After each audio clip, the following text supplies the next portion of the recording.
everyone. Hope you're all doing well. Hope you're staying safe at home. I just wanted to show you what I'm doing. This is something that I normally do all the time, and if I don't have the time to sprout, I do pick up sprouts, and I always make sure I pick them organic. This year I just started 2 days ago. No, 1 day ago this one year. And basically it's a mix of seeds, and what I'm using is a sprouting contraption. Basically it's a whole bunch of layers, and it has a little place where you could adjust it and the water comes out and it leaves the sprouts on top, and then they grow up nice and high, and they come a couple of layers. You could buy extra and then you could just keep stacking them even higher. I only have 1, 2, 3 plus the drainage, which is, I'm sure, there it is. That's the part where the water goes once it's drained, and it just makes it easier and everything grows upwards. And I like using this when I'm making small sprouts. This is a mix, so I'm gonna have a couple of lentils in there, but most of them are smaller sprouts, and it's a mix of mustard, all kinds of greens. Really, really good. And this one is my mung bean sprouts, which is great if you're doing an Asian meal. You can throw some of these beautiful mung beans in a stir fry. Now, if you want, you can eat them like this. Once they've sprouted, you can throw this in a salad just the way they are, or you can let them grow and then get them nice and long and throw them inside a nice little stir fry. But I'll show you how little you need to be able to make an abundance of food. For instance, when I put the beans in this jar, I put about this much beans that were dry. Not about an inch. That's all I put in this jar. And this is one of my old bean jars that I'm using. I will have to change it because when these start growing, it's gonna go crazy. So this jar is not gonna be big enough for them. But I just want to show you how much yield you get out of such little amount of beans. I use about an inch of beans. I soaked them overnight. They grew up to about double the size. And then once they've soaked overnight, what I do is the day after, I put a net on top and I rinse, and I put this upside down where I keep my dishes. And once that's completely drained out, I leave it flat and I pretty much rotate them every time I walk by them. And this is the second day now, and look already. You see all the sprouts that have grown. Now people say, well, why are you bothering making sprouts? Well, sprouts are very healthy for you. An example is, if you take one of these beans right here now that have been sprouted, that sprout has enough energy not only to grow a plant, but to make a whole bunch of beans. That's how much energy and nutrients that one sprout has. So when you're eating sprouts, you're getting more nutrients than if you're eating the bean itself. Once it's sprouted, it becomes a whole different animal. It is full of nutrition. It has, I don't know how many more times nutrients as if you're eating the bean. So sprouting is a good thing. And if you could get sprouts at the store, I say go out, buy them, put them in your salads, put them on top of a nice sandwich or in a sandwich. They're so good for you. You could get spicy sprouts, like if you like mustard seeds, that's got a nice little tang to them. You could buy different kinds, but I say buy the sprouting seeds. Don't just go buy seeds that you normally plant in your garden. You want to get some good, healthy seeds that are made for sprouting. And you could buy this online. I'll show you the ones that I use. Now these are that's all I have left. Actually, I have to buy more. But these are the ones that I buy. I get this at my local health store. And you could buy smaller bags, bigger bags. You could probably even find these online. I've never bothered finding them online. I always just go to my health store and pick up bags of these sprouting seeds. But they sprout so quickly. These are mustard, black mustard. We've got a mix, which is lentil and a whole bunch of other stuff. This one here is the mix that I'm using right now. Like I said, I'm running out of these sprouting seeds, so I don't have much to show you, but this is the make I'm using right now. But I'm going to see if I can find some online, and if so, maybe I'll give those a try. But very, very healthy for you. So, like I said, I just put these last night, so you're not going to see any tips yet. But it has a little drainage hole that you could adjust. I might have to adjust this one because the seeds might have got... So, not hard to do. But yeah, very delicious, very good for you. I'll show you. This is only going to be the beginning of the video. But as they grow, I'm going to show you. I rinse them, which I do at least twice a day. And it's the same for this one. I put water in, gently stir it, and then I put it upside down where my sink is, or in a bowl. And then once it's completely drained, I leave it on the counter flat like this so it has enough air going through the top part, and I rotate it. But this will have to go into a bigger jar, so I will have to find a larger jar for my mung beans. But you can sprout just lentils. Again, anything big I like to do in a jar rather than my my sprouting bowl. Here I like to use for smaller seeds because they grow up like grass.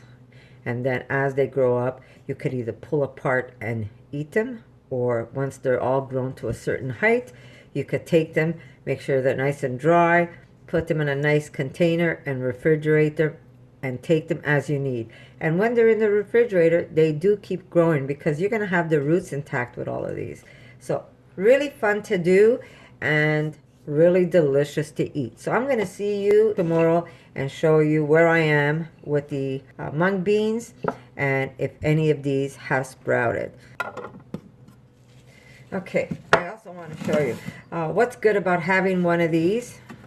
I'll show you what it looks like on the side. Is you can do more than one layer of sprouts, and what it does is as the water goes down, it waters the next layer, and then the next layer waters the next layer, and then it goes to the very bottom where you end up emptying out that part where the water sits. So you could actually leave this on the counter and it won't make a mess of your counter. There will be no water spillage, and its own drainage system. So it just keeps watering the seeds and then drains the water out where they end up fermenting. And eventually your lid's gonna pop up because they're gonna grow up nice and high.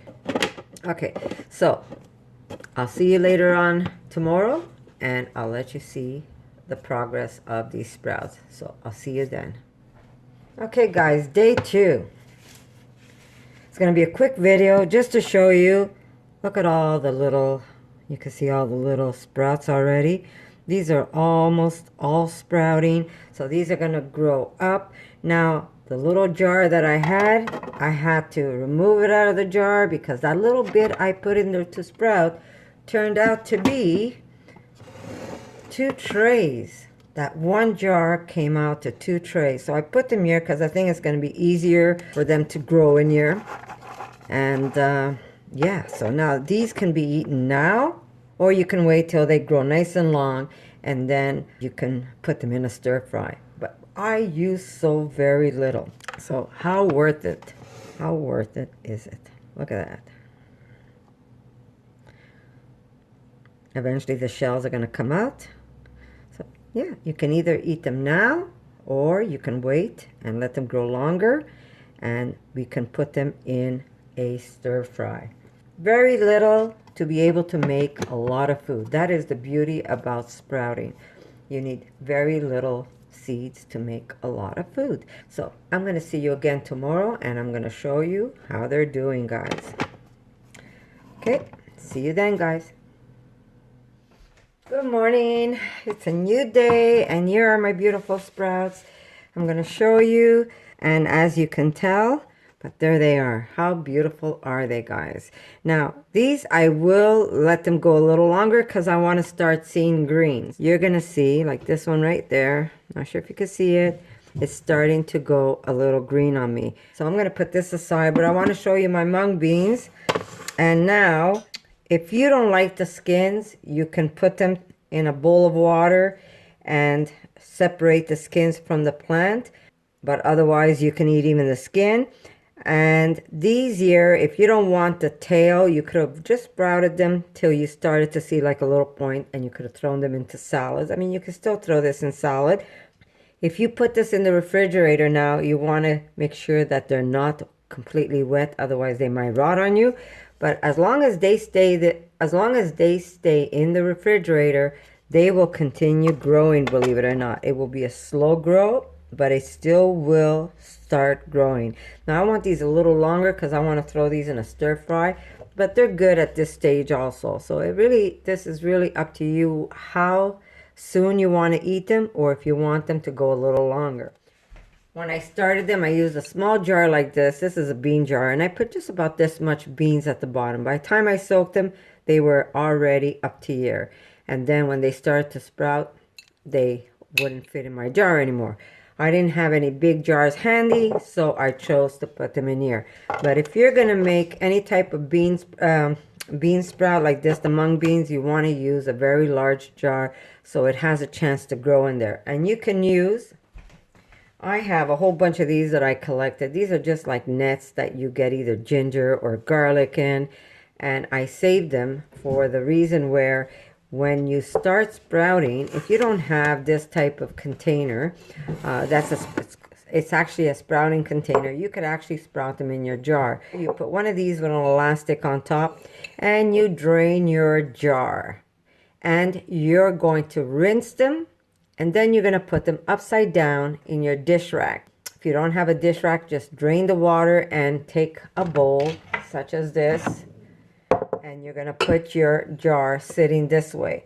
And what it does is it allows the water to drip out of it, but still keep enough moisture in there to keep them get them sprouting on you.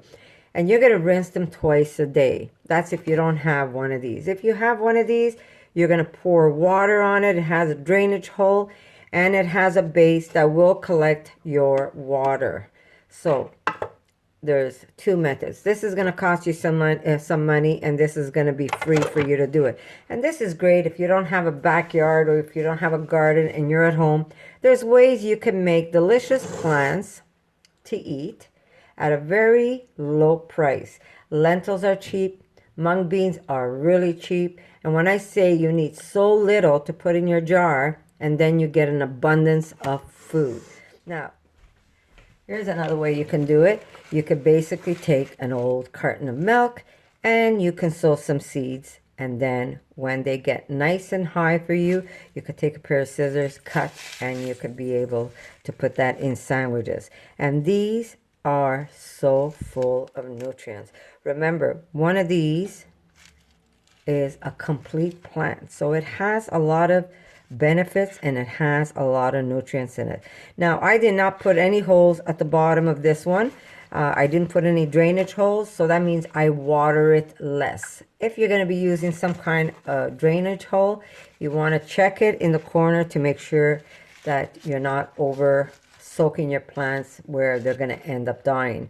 But very easy to be able to grow stuff in your house, and for a fraction of the price, you're able to make delicious greens to put either on salads or sandwiches.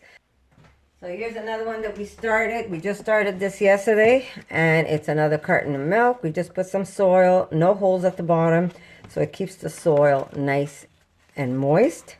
And we have just salad greens that we planted in here, and we're going to use it more of a microgreen rather than salad. And I think this is the one we planted. And like I said, this is going to be more for a microgreen. That means when they get to a certain point, we're going to be able to cut it. But I still have plenty of seeds in here if I want to make loads of this stuff. And if you want, you could always take some of these and plant them in the garden when it gets warmer out. But there's so many ways you can plant greens in your house, even if you don't have a backyard, even if you don't have a balcony. You could do it right in your kitchen, and you'll have food growing in no time at all. So I hope you like this video, guys. And if you try it, let me know how it worked for you. Mine still have a long way to grow. So there you go, guys. Get creative, get planting, and have fun doing it. And guess what, guys? I'm going to see you in my next video.